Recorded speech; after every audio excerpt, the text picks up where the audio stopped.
Hey guys, welcome back. So this is part three. You should have already completed that Ed puzzle video, just checking your understanding about what is news according to newspapers based on frequency and setting. Now we're going to take a quick look at how newspapers have changed, because I think this is really important for you to recognize. And newspapers really changed back in 1984, all right, when the USA Today came out.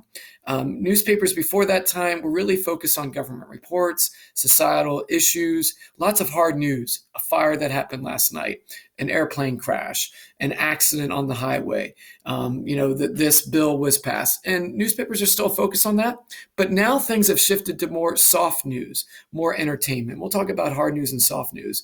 But in 1984, the USA Today came out, and this was mainly because of satellite technology. They were able to publish a newspaper all over the country.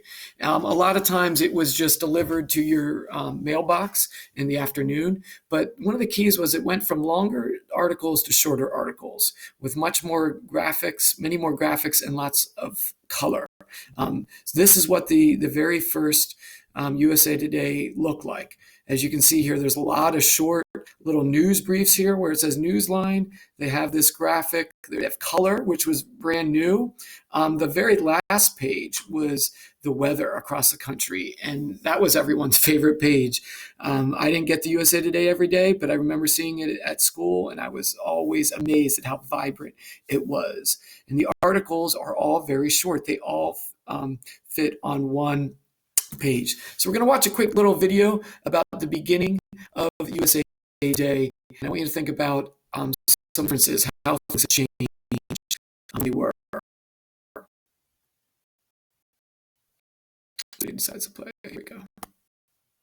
We're given was that the name of the paper would be USA Today, that would be sections, and then eventually it would be for color.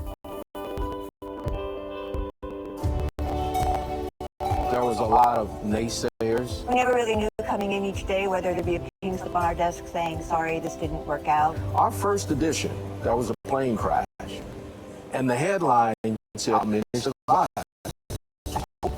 Contrary to what everybody else did, the public bought it. The public understood. We didn't have to convince them. We could dream of a way to tell a story in visuals that no other newspaper tried. The pushback and the criticism from the media establishment made us stronger. It was very clear that we had arrived. If you think back to the origins of USA Today, it was revolutionary. 35 years ago, USA Today set off on this challenge to become a national news organization. Our USA Today founder started this notion of having a national conversation. We are carrying that on today. Of course, our newspaper, but our mobile apps, our mobile web, our social platforms, through virtual reality, through all of our different franchises. Seeing the risks they took, how we can take that and take the next step, that's where we're going to see the magic happen. I think USA Today is more essential than it ever has been. Because there's so much noise out there that you really do need a trusted news organization to help you sort through all of that so that you can formulate your own informed opinion. The founders had this idea that we had to be constantly bold and always thinking what would do, what was next. And that's what we still are today. We need to be bold. We need to take risks. We need to be innovative. We need to always be thinking about the future, and we need to not be held back by the past. I am very, very proud of everything we've done up until this day, and I'm super excited for what we're going to look for in the future.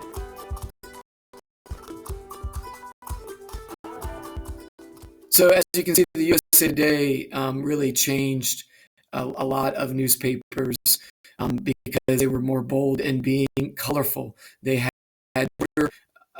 articles that were straight into the articles from all over the country.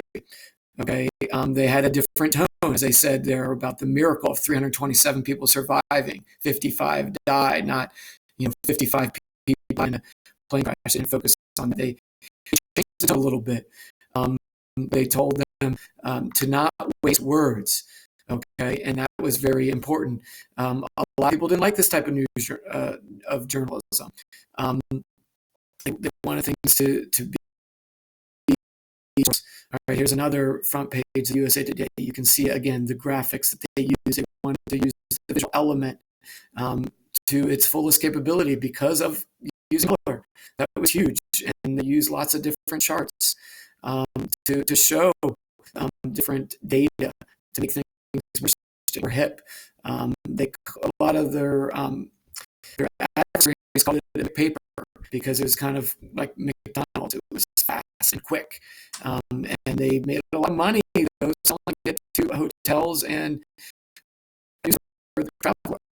Okay, so that's what the USA Today was about. Right here, I want you to answer. Is take a look at localization in advance and news judgment to better understand what news is according to newspapers. So localization is simply when a newspaper or really any media outlet, all right, these are journalism terms, they're not directly associated with newspapers, but it's when any media outlet, a broadcaster, newspaper, even a magazine to an extent, television, so forth, they take a national or international story and they localize it. They bring out the local angle. Okay, so if you take a look at, actually, we're going to take a look at that tomorrow. We're going to stop here.